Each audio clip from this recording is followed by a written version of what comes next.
எல்லாருக்கும் வணக்கம். ஆக்டர் விஜய் நடிச்ச ஜனநாயகன் அப்படிங்கிற படம் 2026 பொங்கலுக்கு வெளியாகிறதா இருந்துச்சு. ஆனா சென்சார் டீம் அந்த ஜனநாயகன் படத்துக்கு சென்சார் சர்டிபிகேட் கொடுக்கல அப்படிங்கறதால அந்த படம் ரிலீஸ் டேட்ல இருந்து தள்ளி போச்சு.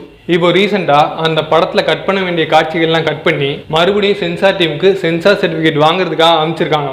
ஸோ இப்போ ஒரு வழியா எல்லா பிரச்சனையும் முடிஞ்சு கண்டிப்பா சென்சார் சர்டிபிகேட் கிடைச்சிரும். அப்படி கிடைச்ச உடனே பிப்ரவரி எண்டுக்குள்ள இந்த ஜனநாயகன் படத்தை ரிலீஸ் பண்ணி பிரச்சனையை தீர்த்திடலாம் அப்படின்னு சொல்லி ஜனநாயகன் படத்தோட டீம் நினைச்சிட்டு இருக்காங்க. ஆனா அதே சமயத்துல கனடா அப்புறம் நார்த் அமெரிக்கால தென்னிந்திய திரைப்படங்களை வெளியிடக்கூடிய யோக் சினிமாஸ் அப்படிங்கிற விநியோக நிறுவனம் ஏப்ரல் எண்டு வரைக்கும் ஜனநாயகன் படம் வெளியாகாது அப்படின்னு சொல்லியிருக்காங்க. ஏப்ரல் எண்டு வரைக்கும் ரிலீஸ் ஆகல அப்படின்னா இன்னும் தேர்தல் டேட் முடிவு செய்யப்படல. ஏப்ரல் இல்ல மே இந்த மாதங்கள்ல தான் தேர்தல் வரும். நீங்களே பார்த்திருப்பீங்க ட்ரெய்லர்ல ஜனநாயகன் படத்துல சில அரசியல் காட்சிகள்லாம் இருக்கு. சோ தேர்தல் சமயத்துல இந்த மாதிரி அரசியல் படங்களை வெளிவிட அரசு ஒத்துக்காது. சோ ஏப்ரல் வரைக்குமே அந்த படம் வரல அப்படின்னா எலெக்ஷனுக்கு அப்புறம் தான் ஜனநாயகன் படம் வெளியாகும். எனக்கு என்ன கேள்வி அப்படின்னா டிசம்பர் பாதிக்கு மேலதான் ஜனநாயகன் டீம் ஜனநாயகன் படத்தை சென்சார் சர்டிபிகேட் வாங்குறதுக்கு தணிக்கை குழு கூட்ட அமைச்சிருக்காங்க. ஆனா இதை அனுப்புறதுக்கு சில மாதங்களுக்கு முன்னாடியே அந்த படத்தோட ஷூட்டிங் முழுமையா முடிக்கப்பட்டிருக்கு. ஜனவரி மாதம் முதல் 10 நாள் ரிலீஸ் டேட்டை வச்சுக்கிட்டு டிசம்பர் கடைசியில் அனுப்ப வேண்டிய தேவை இருக்கு. அது மட்டும் இல்லாம பராசக்தி படமும் ஜனநாயகன் படம் எப்ப சென்சார் குழுக்கு போச்சோ அப்பதான் பராசக்தி படமும் அவங்க கிட்ட போயிருக்கு. ரெண்டு படங்களையும் சென்சார் டீம் ஒரே நேரத்துல தான் பார்த்திருக்காங்க. ரெண்டு படங்களுக்குமே சில கரெக்ஷன்ஸ் எல்லாம் சொல்லி அந்த கரெக்ஷன்ஸ் எல்லாம் செஞ்சு முடிச்சிட்டு சென்சார் சர்டிபிகேட் வாங்குறதுக்காக மறுதணிக்கைக்கு டெல்லிக்கு அனுப்ப சொல்லியிருக்காங்க. இவங்க சொன்னதை கேட்டு பராசக்தி டீம் அந்த படத்தை கரெக்ஷன் பண்ணி மறுதணிக்கைக்காக டெல்லிக்கு அனுப்பிச்சிட்டாங்க. ஆனா ஜனநாயகன் படக்குழு நாங்க டெல்லிக்கெல்லாம் அனுப்ப முடியாது, எதுவா இருந்தாலும் நாங்க இங்க தான் பண்ணுவோம் அப்படின்னு சொல்லி வம்படியா கோர்ட் வாசல் ஏறி இருக்காங்க. இதுல முதல் தப்பே இந்த ரிலீஸ்க்காக இவங்க கோர்ட்டுக்கு போனதுதான். அந்த ஒண்ணுதான் இவ்வளவு பிரச்சனையும் காரணம். சென்சார் டீம் சொன்னப்பவே மறுதணிக்கைக்காக டெல்லிக்கு அனுப்பிச்சிருந்தாங்க அப்படின்னா எந்த பிரச்சனையும் இருந்திருக்காது. சொன்ன டேட்ல இந்த ஜனநாயகன் படமும் ரிலீஸ் ஆயிருக்கும். ஆனா அதை பண்ணாம வம்படியா கோர்ட்டுக்கு போய் இவங்களே சொந்த செலவுல சூனியம் வச்சுக்கிட்டாங்க.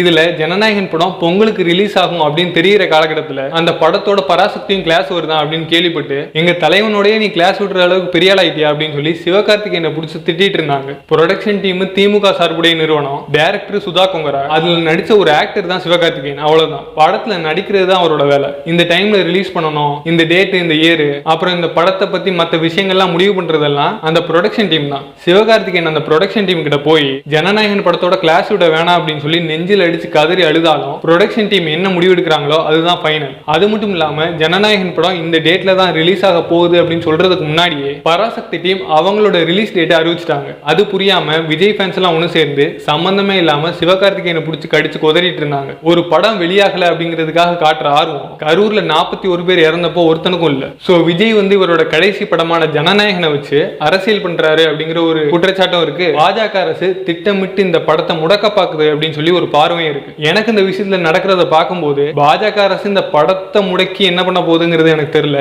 மேபி கூட்டணி கலைக்கலாம், அந்த பிரஷரும் இருந்தது. ஆனா இப்ப அதுவும் இல்லைங்கிறது முடிவாயிருச்சு. சோ பாஜக அதை வச்சு அரசியல் பண்ணுதா இல்லையாங்கிறது எனக்கு தெரியல. ஆனா விஜய் இதை வச்சு அரசியல் பண்றாரோன்னு எனக்கு தோணுது. ஏன்னா அவரோட அடுத்தடுத்த நடவடிக்கைகள், அவர் ஸ்டேஜ்ல பேசக்கூடிய விஷயங்கள் இல்ல வசனங்கள், ஸ்டேஜில் பேசுற வசனத்துக்கும் நேரில் நடந்துக்கிறதுக்கும் சம்பந்தமே இல்லாம இருக்கிற செயல்பாடுகள், இதெல்லாம் பார்க்கும்போது அவர் வேற ஏதோ பிளான் பண்ணி பதவி அடைகிறதுக்காக பெருசா ஏதோ அரசியல் பிளான் போடுறாரோ அப்படிங்கிறது எனக்கு தோணுது. அது மட்டும் இல்ல கரூர் சம்பவத்துல இருந்து தப்பிக்கிறதுக்காகவும் விஜய் இந்த செயலை செய்யறாரோ அப்படின்னு தோணுது. கரூர் சம்பவம் நடக்கிறதுக்கு முன்னாடி வரைக்கும் பாஜக அப்படின்னு பேசிட்டு இருந்த விஜய் கரூர் சம்பவத்துக்கு அப்புறம் பாஜக அப்படிங்கிற பேரை வாயை திறந்து சொல்றதே கிடையாது. உண்மையாவே இந்த ஜனநாயகன் படம் வெளியாகிறதுக்கு யார் எதுக்கணும்? தணிக்கை குழு பாஜகவோட கண்ட்ரோல்ல இருக்கு. அதை எதிர்க்காம திமுக பிடிச்சி திட்டிட்டு இருக்காங்க. திமுக, பாஜக, காங்கிரஸ், அப்புறம் அதிமுக, இந்த 4 கட்சியுமே ஒரே மாதிரி தான். கிட்டத்தட்ட எந்த கட்சியும் நல்ல கட்சி கிடையாது. ஆனா இந்த 4 கட்சிகளை விட மோசமான கட்சியா தாவேகா உருவாயிட்டு இருக்கு. இப்போ தூத்துக்குடியில ஸ்டெர்லைட் சம்பவத்துல துப்பாக்கி சூடு நடந்துச்சு, அதுல சில பேர் கொல்லப்பட்டாங்க. அப்ப ஆட்சியில இருந்தது அதிமுக, எடப்பாடி பழனிசாமி தான் முதலமைச்சரா இருந்தாரு. அதுக்கு திமுக குற்றம் சாட்டினா எவ்வளவு பெரிய முட்டாள்தனமா இருக்குமோ அதே மாதிரிதான் ஜனநாயகன் படத்துக்கு சென்சார் சர்டிபிகேட் கிடைக்காம இருக்கிறதுக்கு திமுக குற்றம் சாட்டுறதும். எதுக்காக விஜய் பாஜகவை கண்டிக்கல, சென்சார் சர்டிபிகேட்டை திட்டமிட்டு பாஜக கொடுக்க மறுக்குது அப்படின்னு சொல்லி விஜய் ஏன் இதுவரைக்கும் பேசல? சோ புரிஞ்சுக்கோங்க. அது மட்டும் இல்ல விஜயோட முதல் எதிரியே அவங்களோட ரசிகர்கள் தான். ஏன்னா உண்மையான பிரச்சனைக்கு யார் காரணமோ அவங்கள பேசாம சகட்டு மேனிக்கு எல்லாரையும் பேச வேண்டியது. அது மட்டும் இல்லாம எந்த ஒரு அரசியல் புரிதலும், எந்த ஒரு கொள்கையும், எந்த ஒரு கோட்பாடும் இல்லாத ஒரு கூட்டமா இந்த தாவேகா கூட்டம் இருக்கு. தயவு செஞ்சு விஜய் இந்த கூட்டத்தை அரசியல் படுத்தணும். இல்ல நான் உங்களோட ரசிகர்களே உங்களோட அரசியல் வாழ்க்கைக்கு யமனா மாறிடுவாங்க. நீங்களே கொஞ்சம் யோசிச்சு பாருங்க. ஒருவேளை நான் சொல்றது தப்பு அப்படின்னு தோணுச்சுன்னா நீங்களே தாவேகா சம்பந்தப்பட்ட பேட்டி வீடியோஸ், அவங்க தொண்டர்கள் என்ன சொல்றாங்க, என்ன பேசுறாங்க அப்படிங்கிற வீடியோவை நீங்களே எடுத்து பாருங்க. இது நாள் வரைக்கும், இன்னை வரைக்கும் ஒரு அறிவுபூர்வமான நல்ல ஒரு நியாயமான விஷயத்த தாவேக்காரங்க பேசி எந்த ஒரு வீடியோவையும் நான் பார்க்கல. இதுல இப்போ ரீசெண்டா ஜீவா வந்து ஒரு படம் நடிச்சாரு. இந்த படத்துக்கு நடந்த ஒரு பிரஸ் மீட்ல ஒரு மலையாளின்னு நினைக்கிறேன் ஒரு பிரஸ், அவர் பேசுற ஸ்லாங்க பார்த்தா அப்படிதான் தெரியுது. அவர் வந்து ஜீவாட்ட என்ன கேட்கிறாரு, ஜனநாயகன் படம் ரிலீஸ் டேட் தள்ளி போயிட்டே இருக்கு, ரிலீஸ் ஆகுமா என்னன்னு தெரியலையே, விஜய்க்கு ஏன் யாரும் சப்போர்ட் பண்ண மாட்டேங்கிறீங்க, என்ன பயமா அப்படின்னு கேட்கிறாரு. இந்த வீடியோவை கட் பண்ணி எடுத்து போட்டு செருப்படி கேள்வி, பயங்கரமான கேள்வி அப்படின்னு சொல்லி பயிர் விட்டு இருக்காங்க தாவேகா.